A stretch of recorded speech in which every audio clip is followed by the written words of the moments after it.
흥망성쇠라는 제목으로 말씀 나누도록 하겠습니다. 삼풍백화점 참사를 여러분들 다들 기억하시나요? 저는 굉장히 어렸을 때 뉴스로 TV를 통해서 접했었는데 그 뉴스를 볼 때 저는 그때 당시 너무 어렸기 때문에 그냥 뉴스인가 보다 이렇게 지나갔었는데 좀 조사를 해보니까 단일 사건으로 대한민국에서 일어난 재해 중에 또 큰 일들 가운데 단일 사건으로는 가장 많은 희생자를 낸 참사가 바로 삼풍백화점 사건입니다. 당시에 많은 사람들이 희생이 되었는데 사망자만 508명이고요. 그때 당시에 끝까지 발견되지 못한 실종자가 6명입니다. 여러분, 만약에 여러분들께서 그 현장 가운데 계셨다라고 하면 어땠을까요? 생각도 하고 싶지 않지만 정말 끔찍했을 것 같습니다. 그리고 그 현장 가운데 있었던 그 건물 안에 있었던 사람들뿐만 아니라 그 건물 주변에 있었던 사람들도 증언하는 것들을 들어보게 되면 당시의 상황이 큰 외상으로 남아서 지금까지도 영향을 주는 트라우마로 남았다라고 합니다. 삼풍백화점의 생존자인 필명으로 사용하고 있는 삼만 언니, 저는 삼풍 생존자입니다라는 책을 쓴 삼만 언니라는 이분이 어느 날 강연에 나와서 강연하는 것을 제가 듣게 되었는데 이분도 역시 마찬가지로 지하 1층에서 알바를 하고 있었습니다. 알바를 하고 있는데 갑자기 폭탄이 터지는 듯한 큰 굉음이 들리면서 건물이 무너져 내렸고 본인은 죽는 줄 알았다는 그런 고백을 했던 걸 들은 적이 있는데 그것들로 인해서 지금까지도 약을 먹지 않으면 잠을 잘 수 없는 그런 힘든 나날을 보내고 있다라고 이야기한 거를 제가 기억합니다.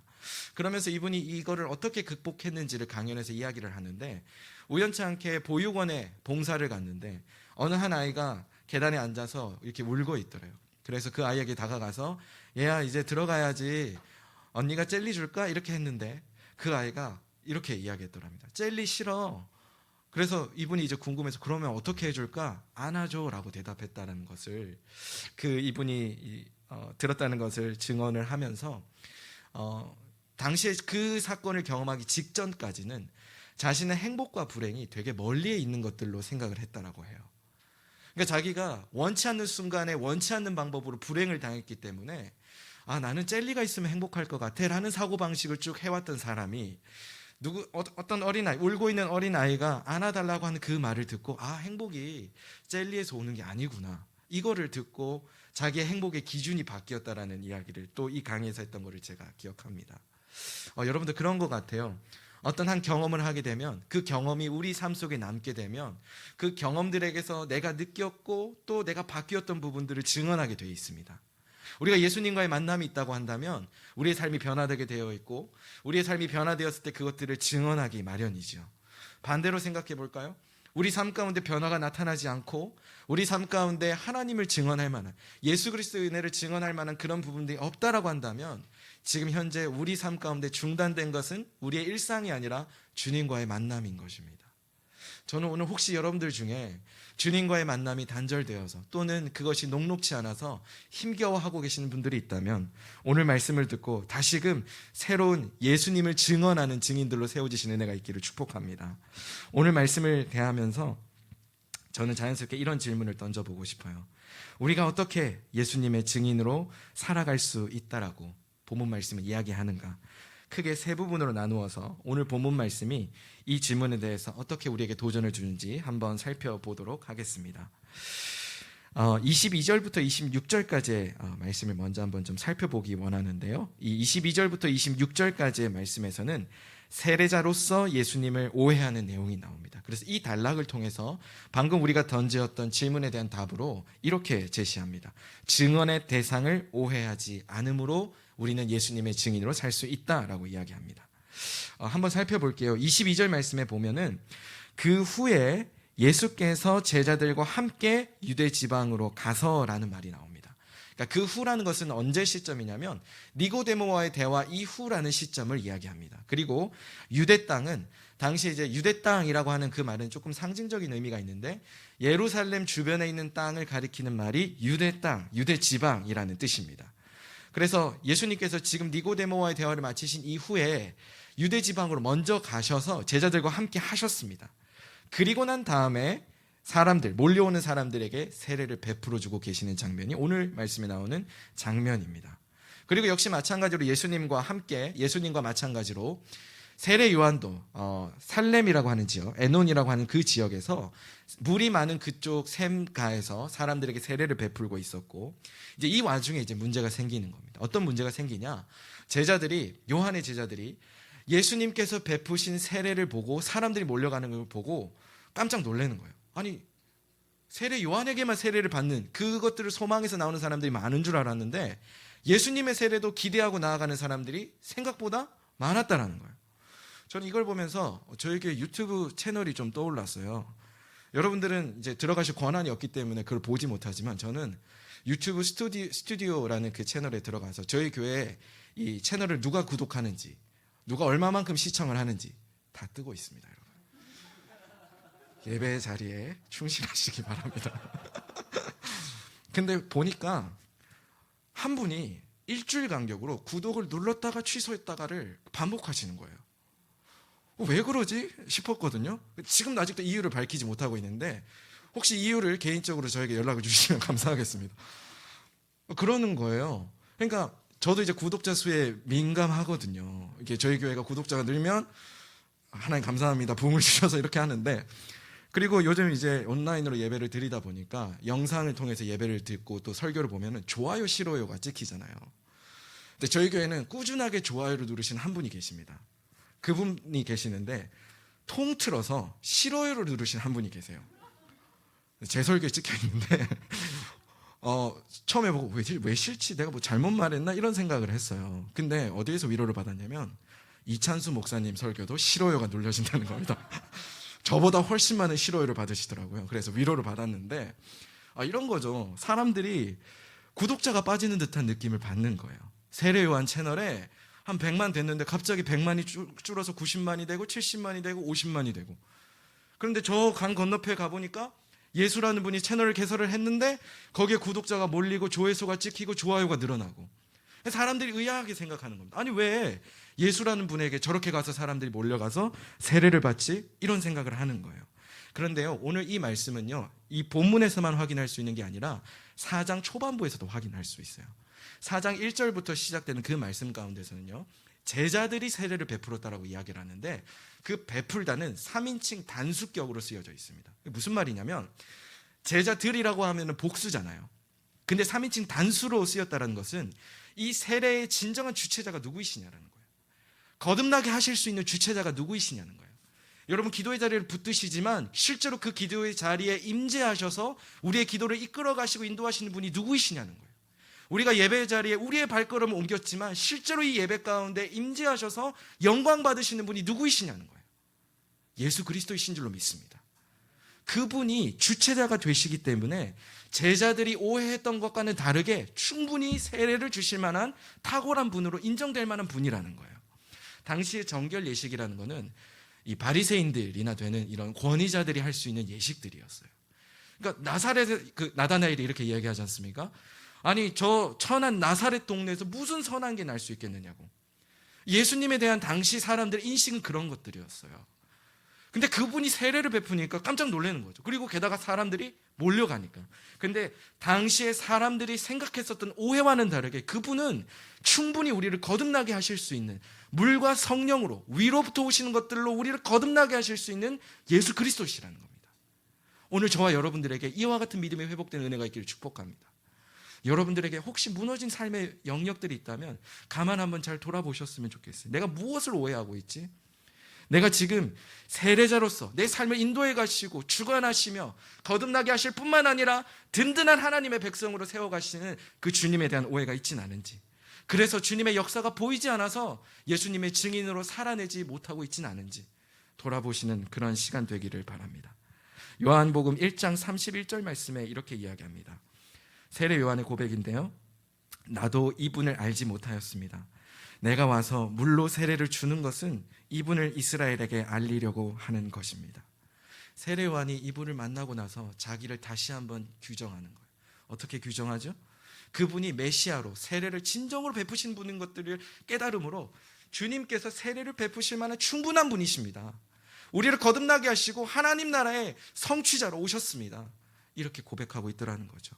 세례 요한의 고백처럼 그분이 우리에게 물과 세례로 거듭나게 하실 것들을 믿는다라는 고백이 우리 입술을 통해서 삶을 통해서 고백되어지기 위해서는 세례의 주체자 되시는, 그리고 그 증언의 대상 되시는 주님을 오해하지 않아야 된다는 거예요.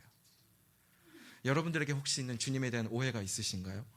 요즘 참 집값 때문에 걱정들 많으시죠? 이제 추석이 되니까 가족들끼리 모이면 많은 증언들을 듣습니다. 누가 어디 집을 샀는데 대박이 났다. 근데 여러분, 아무 쓸모가 없는 게요, 그 집이 대박이 나면 다른 집값도 올라 있습니다. 갈 집이 없어요. 누가 누구랑 결혼을 했다더라. 제가 요즘 이런 증언을 참 많이 듣는데, 그래서 저보고 이제 하는 말이, 너는 언제 결혼을 할 거냐? 왜 자꾸 주님의 신부로만 머물러 있냐? 이런 이제 말씀들을 하세요. 근데 이제 그건 이제 제가 할 수 있는 부분이 아니라 하나님의 소관이다라고 이제 제가 목사로서 대변을 하는데, 살아가다 보면 우린 참 많은 증언을 듣고 그 증언에 대해서 우리의 마음이 흔들릴 때가 있습니다. 왜냐하면 내가 증언하고 싶어하는 그 대상이 예수님인 것처럼 착각하고 살아갈 때가 있거든요. 그것이 사실은 우리의 증언의 대상이 아닌데, 그것이 마치 나의 증언의 대상인 것처럼 착각하며 살아갈 때가 있다는 거예요. 심지어 예수님 안에 그런 모습들을 투영할 때가 있어요. 주님 그런 분이 아니신데, 주님 우리에게 주와 그리스도가 되셔서 우리의 삶의 주인 되시는 분인데, 자꾸만 다른 모습들, 내가 원하는 하나님, 내가 원하는 방식대로 일해주시는 예수님, 그분을 원한다라는 거예요. 그리고 내가 원하는 그 능력이 없어 보일 때 주님이 정말 나의 주님으로 받아들이지 않는 그런 일들을 우리가 겪는다라는 거죠. 주님을 다시 한번 깊이 바라봄으로, 그리고 옳게 바라봄으로 그분을 오해하지 않는 여러분들 되시기를 바랍니다. 27절부터 30절까지의 말씀에서는 예수님을 증언할 자라고 세례 요한이 증인으로서 대답을 합니다. 제자들이 세례 요한에게 물어보았을 때 궁금했던 게, 왜 사람들이 세례 요한이 아닌 예수님께 세례를 받느냐였어요. 근데 세례 요한은 거기에 대해서 직접적으로 물론 답을 하지만, 직접적으로는 그분이 흥하셔야 한다, 내가 쇠하여야 하고 그분이 흥하셔야 한다라는 식으로 대답을 합니다. 왜냐하면 예수님이 그리스도이시지 자기가 그리스도가 아님을 이야기하면서, 나는 그분의 증인이고 그래서 너희들도 이 사실을 증언해야 된다라는 식으로 이야기를 합니다. 그리고 그 자신을 어떠한 사람으로 규정을 하냐면 신랑의 친구로 규정을 하게 돼요.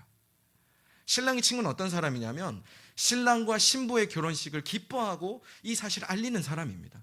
소위 말해서 들러린 거예요.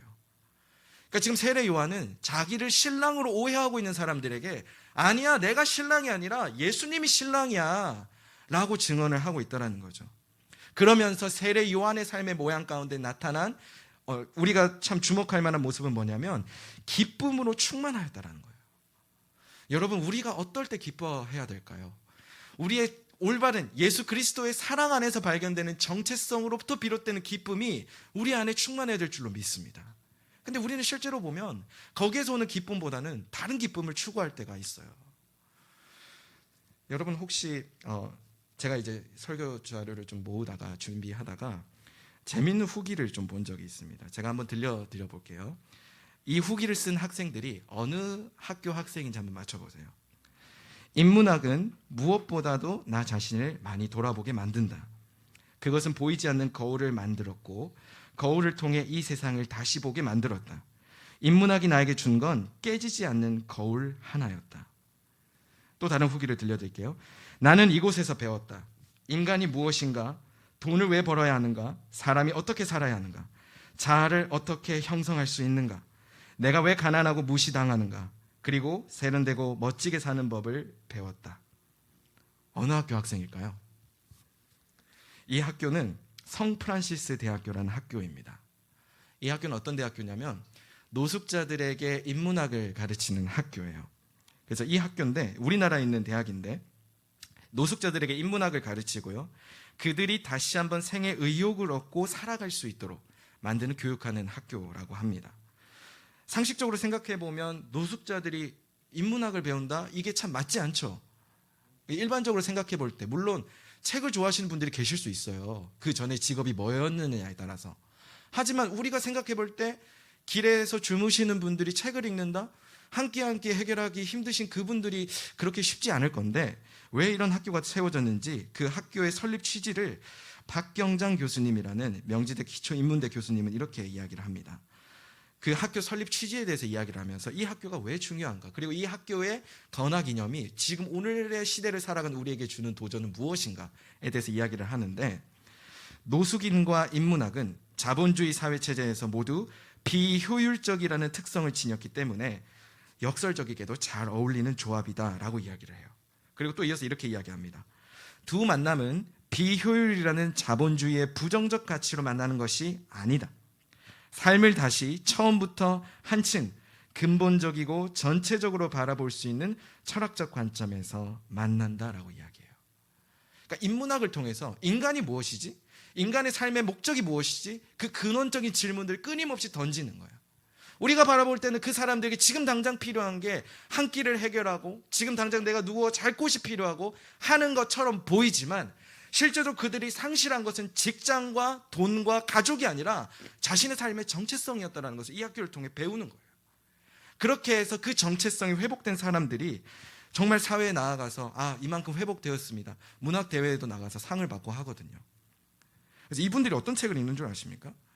어린 왕자, 여기까지 읽어보셨죠? 그리고 아큐정전, 존재하는 책입니다. 아큐정전, 소포클레스, 난쟁이가 쏘아 올린 공, 그리스인 조르바, 이런 책들을 읽으세요. 여러분, 이런 책들을 접하면서 인간에 대한 탐구를 하기 시작하면서 자신의 삶의 문제가 뭐지? 라고 탐구하고 생각한다는 거죠. 여러분, 인문학보다 훨씬 더 뛰어난 우리에게 주신 살아있는 하나님의 말씀이 있습니다. 살아있는 하나님의 말씀이 우리로 하여금 발견하는 게 뭐예요? 하나님 나라 백성이 되었다라는 거예요. 특별히 오늘 말씀 27절부터 30절 사이에 우리의 정체성이 뭐로 규정이 되어 있습니까? 신부로 규정이 되어 있어요. 사랑받는 사람이라는 거예요.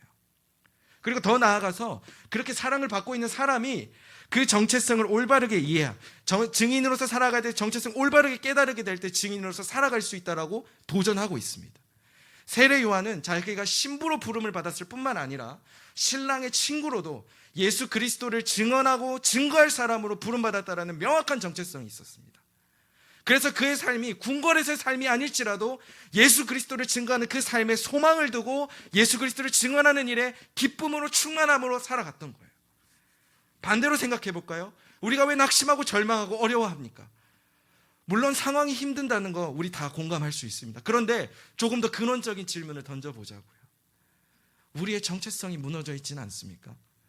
예수 그리스도께서 우리 안에 행하시는 그 놀라운 일들이 정체성으로서 가장 근원된 그런 것들로 자리 잡지 않고 있다고 한다면 우리는 시시때때로 낙심하고 절망하고 넘어질 겁니다. 그러나 성경에서 증언하고 있는, 아까 우리가 찬양을 통해서도 고백했잖아요. 하나님이 우리로 인하여서 기쁨을 이기지 못하시는 분이라고. 우리가 그렇게 인정받고 무한히 하나님 앞에 사랑받는 자들입니다. 이 정체성을 발견함으로 또 하나님께서 내 안에 이루어가신 놀라운 일들을 증언하는 증인의 정체성을 발견하게 될 때 우리는 예수 그리스도의 증인으로 살아갈 수 있다는 겁니다. 저와 여러분들에게 이와 같은 은혜가 충만케 되기를 축복합니다. 세 번째로 이어서요, 31절부터 36절까지는 예수님을 위로부터 오신 이라 라고 이제 세례 요한이 더더욱 구체적으로 증언하고 또 답변을 하는데, 이 단락을 통해서 우리가 어떻게 예수님의 증인으로 살아갈 수 있다라고 말씀하시는가 라는 질문에 대해서 우리는 이렇게 답할 수 있습니다. 증언의 대상을 믿고 순종함으로 우리는 예수 그리스도의 증인으로 살아갈 수 있다, 이렇게 우리가 답할 수 있습니다. 오늘 본문 말씀을 좀 더 자세히 살펴볼게요.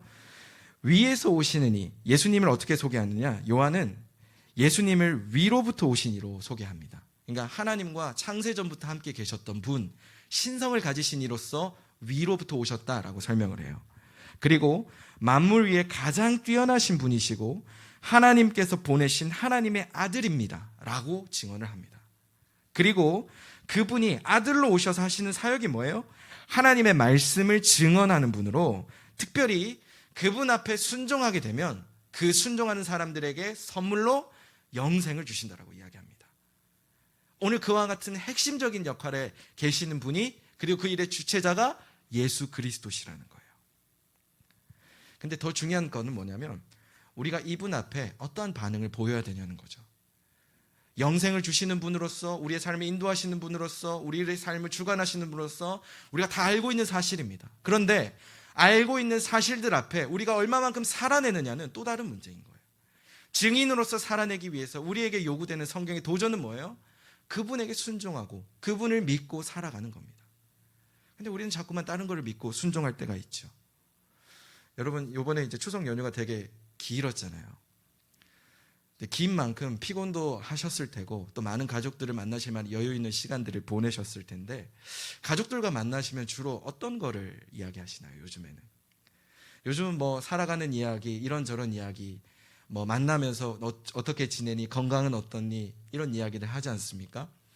저는 이번에 집에 내려가서 저희 외할머니를 뵙고 왔습니다. 저희 외할머니는 지금 현재 치매로 오랫동안 투병을 하고 계시는데, 이제 조금 투병하신 지 좀 오래되셔서 이제는 정상적인 그런 인식 능력이 없으신 상태세요.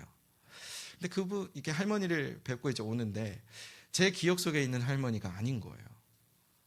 제가 불러도 대답이 없으시고 저를 알아보지 못하는 그 모습을 보면서 사람의 생명이라는 게, 사람의 삶이라는 게 결국은 저 마지막 순간을 맞이하게 될 텐데, 왜 저 마지막 순간을 위한, 왜 저 마지막 순간을 대비하기 위한, 또는 그 마지막 순간을 향해 달려나가는 사람으로서의 삶의 자세가 우리에게 가장 중요한 것들로 다가오지 않지라는 생각을 해보게 되었어요. 여러분, 우리가 다 그와 같은 마지막 순간을 지나가게 될 텐데, 그 마지막 순간을 지나가면서 우리로 하여금 여전히 하나님의 백성입니다. 여전히 하나님 나라의 귀한 자녀입니다. 이 귀한 소망을 잃지 않게 하는 게 뭘까요? 예수님께서 주시는 영생인 거예요. 그 영생은 오늘 36절 말씀에 보면 주신다라는 말이 이제 나와 있는데, 그 영생을 주신다라는 그 말은 현재 시제로 쓰여져 있습니다. 그리고 순종하지 않는 사람들은 얻지 못할 것이다 라고 했는데, 그거는 현재 시제뿐만 아니라 미래 시제까지도 포함이 되어 있습니다. 그러니까 이 영생의 실체는 뭐냐면 오늘을 살아가도록 하나님께서 우리에게 누리도록 허락하여 주신 축복인 거예요. 그리고 마지막 순간을 지나가게 하심으로써 그 마지막 순간 이후에도 영원히 변치 않는 소망으로 우리에게 주신, 하나님만이 주실 수 있는 축복인 거예요. 그거를 누가 이 땅에 오셔서 우리에게 주신다고요? 아들 예수 그리스도께서 우리에게 주신다라는 거예요. 여러분, 이와 같은 영생에 대한 소망이 있을 때 우리가 우리의 삶을 조금 다르게 바라볼 수 있는 것입니다. 그리고 그 영생을 주실 수 있는 그분 앞에 우리가 순종하게 될 때, 우리가 비로소, 그리고 그분을 믿고 살아가게 될 때 우리가 비로소 예수 그리스도의 증인으로 살아갈 수 있게 된다는 것이죠. 우리가 아까 말씀을 처음 나누면서 함께 던졌던 질문들의 본문 말씀은 세 가지로 답변합니다. 우리가 어떻게 예수님의 증인으로 살아갈 수 있는가? 첫 번째로는 증언의 대상이신 예수님을 오해하지 않으므로, 두 번째로는 증인의 정체성을 바르게 이해함으로, 세 번째는 증언의 대상을 믿고 순종함으로 우리가 예수님의 증인으로 살아갈 수 있다라고 도전합니다. 근데 문제는 뭐냐면, 우리가 이렇게 살아갈 수 있는데 실제로 우리의 삶이 그렇지 않을 때가 있습니다. 왜냐하면 그분이, 아들 예수 그리스도, 위로부터 오신 그분이 별 볼 일 없이 보일 때가 있다는 거예요. 무가치하게 보일 때가 있다는 거예요. 25절 말씀에 보면 정결예법이라는 말이 나와 있습니다. 당시에 제가 아까도 설명드렸던 것처럼 이 정결예법은 권위자들이 할 수 있는 것이었어요. 근데 우리를 거듭나게 하는 이 의식의 주체자죠. 이 주체자로서 예수님을 우리가 무가치하게 여길 때가 있습니다. 그리고 그분이 그래서 무가치하게 보이다 보니까 그분이 주시는 영생도 별 볼 일 없는 무가치한 것들로 보일 때가 있다는 거예요. 그래서 그분이 우리에게 다른 세상 무엇도 채워줄 수 없는, 다른 어떠한 것도 우리에게 줄 수 없는 영생이라는 것을 주시는데, 그것이 나에게 별 의미가 없어지는 거죠. 그러면서 그렇게 살아가지 못하고 있는 우리에게 예수님이 어떠한 분인지가 제대로 인식되지 않으면, 그분이 어떠한 분인지로 고백되지 않으면 우리는 점점 그분과의 관계가 소원해지고 그분과의 관계가 멀어질 수밖에 없다는 점을 우리는 우리의 삶을 통해서 충분히 경험합니다. 로마서 1장 23절 말씀에 이런 말씀이 있습니다. 우리 함께 읽어볼까요? 로마서 1장 23절 한 목소리로 읽어보겠습니다. 시작.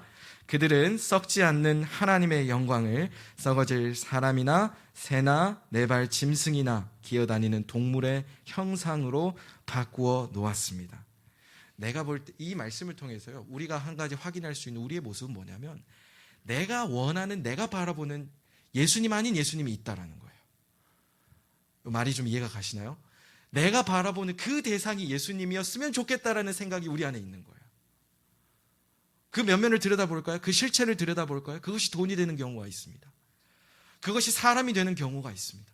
그것이 집이 되는 경우가 있고, 그것이 내가 원하는 그 무엇이 될 때가 있어요.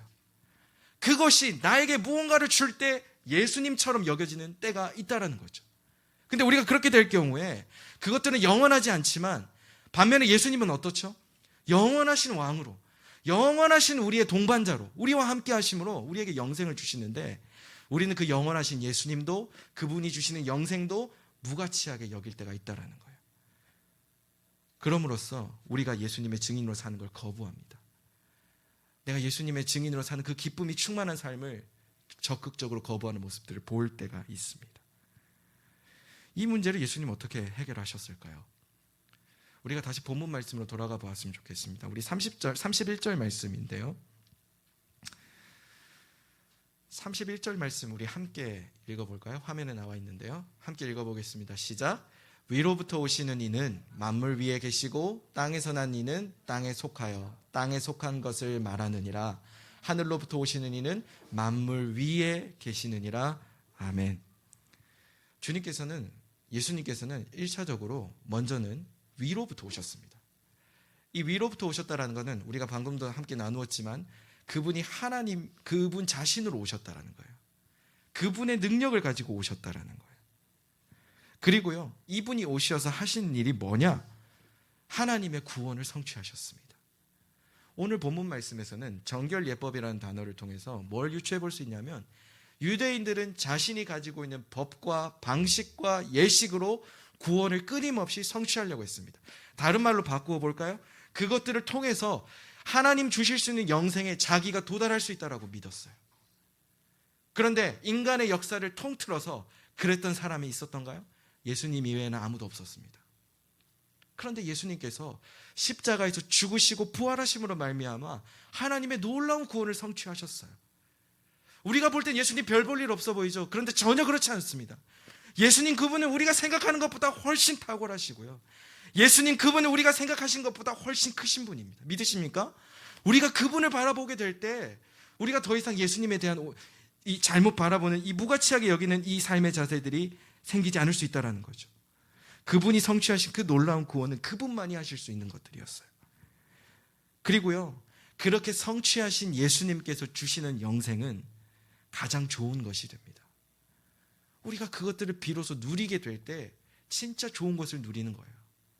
가장 놀라운 방법, 가장 놀라운 방식으로 성취하신 그 구원의 성취자 예수 그리스도께서, 그 탁월하신 분께서 우리에게 이 영생이라는 걸 선물로 값없이 주신다라는 거예요. 그것을 이 땅에 살아가는 동안 뿐만 아니라 우리가 하나님 앞에 가서, 그리고 그 이후에 영원히 그것들을 누리며 살아가도록 우리를 인도하신다라는 거예요. 우리의 반응은 어때야 될까요? 그래서 우리가 그분을 믿고 순종할 수 있는 겁니다. 그분이 다 이루어 놓으셨기 때문에, 그분이 다 우리에게 선물로 주셨기 때문에, 그래서 우리가 그분을 증언하고 증거하고 살아가는 증인으로 살 수 있는 겁니다. 우리 골로새서 1장 14절에서부터 17절까지의 말씀 함께 봤으면 좋겠는데요. 제가 읽도록 하겠습니다. 하나님의 아들 안에서 우리는 구속, 곧 죄사함을 받았습니다. 하나님의 아들은 보이지 않는 하나님의 형상이요 모든 피조물보다 먼저 나신 분이십니다. 만물이 아들로 인해 창조됐고 아들을 위해 창조됐습니다. 함께 읽어볼까요? 17절. 하나님의 아들은 만물보다 먼저 계시고 만물은 그분 안에 함께 서 있습니다. 그분이 얼마나 탁월하신 분이신지, 그분이 얼마나 위대하시고 크신 분이신지 오늘 말씀, 골로새서 말씀은 그분을 증언하고 있습니다. 저와 여러분들의 증언되기를 축복합니다. 그분이 우리를 위해서 위로부터 오셨습니다. 고린도전서 2장 7절 말씀이 이렇게 이야기합니다. 고린도전서 2장 7절 말씀인데요. 우리는 비밀로 감추어져 있는 하나님의 지혜를 말합니다. 그것은 하나님께서 우리를 영광스럽게 하시려고 영세전에 미리 정하신 지혜입니다. 사람들이 볼 때에는 그것이 감추어져 있는 것처럼 보일 때가 있습니다. 그리고 그것들이 별 볼 일 없는, 그냥 내가 생각할 수 있는 부분들이네라고 볼 수 있어요. 그런데 저 말씀에서는 실제로 뭐라고 이야기하냐면 예수 그리스도께서 오시는, 그래서 우리에게 주시는 그 복음의 진리는 하나님의 지혜라는 거예요. 그리고 우리가 생각할 수 있는 그 차원 이전부터 존재했던 것들이고, 우리를 영광스럽게 하시려고 준비하시고 예비하신 하나님의 역사라는 겁니다. 예수님 이 땅 가운데 오셔서 우리를 위해서 죽으시고 부활하신 그 사건은 우리의 생각과 우리의 차원을 이해할 수 없는 것들이에요. 그렇기 때문에 우리보다 훨씬 크고 탁월하신 분이 예수 그리스도시라는 겁니다. 그분이 계시기 때문에 우리는 그분의 증인으로 살아갈 수 있습니다. 그분이 우리와 날마다 동행하시기 때문에 우리는 그분을 증거하고 의지하고 믿고 순종하며 살아갈 수 있습니다. 말씀을 마무리하겠습니다. 우리는 증언의 대상이신 예수님을 오해하지 않고 증인의 정체성을 바르게 이해하고 증언의 대상을 믿고 순종함으로 그분의 증인으로 살아갈 수 있습니다. 그런데 이걸 막아서는 게 뭐냐면, 우리는 예수님과 그분 안에 있는 영생을 무가치하게 여기고 그럼으로써 그렇게 살아가지 못하게 된다는 것을 우리는 볼 때가 있습니다.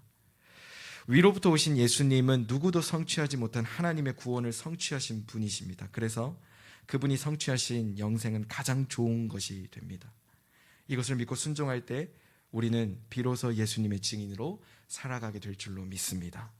저와 여러분들에게 무너져 있는 삶의 영역에 이 믿음, 이 복음의 진리를 선포하시는 그와 같은 삶 되신 은혜가 있기를 축복합니다.